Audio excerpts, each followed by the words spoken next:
Matapos ma-dismiss ng 3rd Judicial Region Branch 42 na Siyudad San Fernando ang kasong estafa laban kay Delphine Lee kasama ang kanyang anak at 3 iba pa, humarap na ito sa lokal na media upang malinis umano ang kanyang pangalan. Si Lee na founder at owner ng Globe Asiatic Realty Holdings na siyang developer ng Zavera Communities ay nakipaglaban sa kasong estafa sa loob ng higit 16 na taon.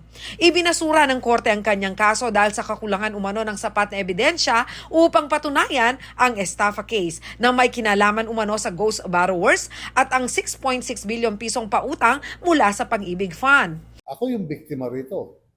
Kasi ako yung hindi nabayaran. Hindi ko na iniisip yung nawala sa akin kasi alam nyo, kung kwekwenta yung nawala sa akin, hindi bababa ng 20 billion. It's time to move on. Wala ka nang magagawa doon sa nawalang panahon. Ang focus ko na lang, liwanagin yung issue, ibangon yung pangalan ko, malaki na wala sa akin, billion.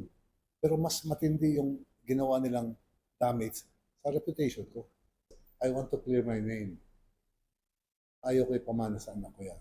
Paglilinaw ni Lee, wala umano siyang utang sa Pag-ibig. Sa katunayan, ay may umuusad pa umanong kaso na kanyang isinampa kung saan siya ang may kiniklaim o sinisingil sa nasabing ahensya. Ay, never ako umutang sa Pag-ibig. Let's make this very clear. I developed my project from my own money.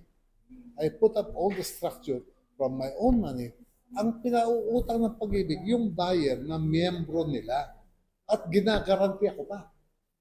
Kumbaga, ikaw, pinautang mo yung anak mo para pambili ng bahay ko, kailangan ko pag-garantiyan yung anak mo. In all these years, sa haba ng dami ng aming sagutan, never nilang dininay na may utang sila sa akin, na may pera ako sa kanila. Started at 630 million. Yan yung cash na nakaiwan sa akin. Eh, pag kinuwenta mo yung interest at 6%, eh di nasa 1.2 billion na yan. Ngayon na mismo ang korte na ang naglinis ng kanyang pangalan, gusto umanong bumalik ni Delphine Lee sa pagde-develop ng murang pabahay. Gusto ko ma-rehabilitate lahat ng mga nasirang project. Third, kompletuhin ko yung mga nabitin. O ano man yung hindi ko na-kompleto, kasi biglaan to eh. Ang daming mga hindi pa natatapos na unit.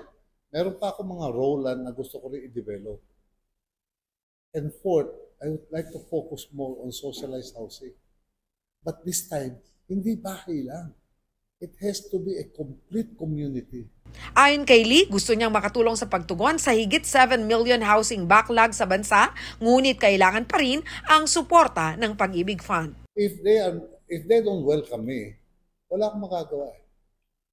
Kasi hindi kayang mag-develop ng low-cost housing or even socialized housing nang walang support ng Pag-ibig. Imposible. Because commercial banks do not want to lend to this market.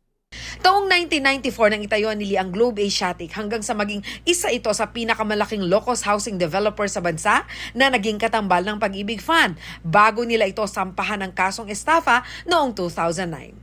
Ako si Jana Lumbang Parungaw para sa Balitang Balita.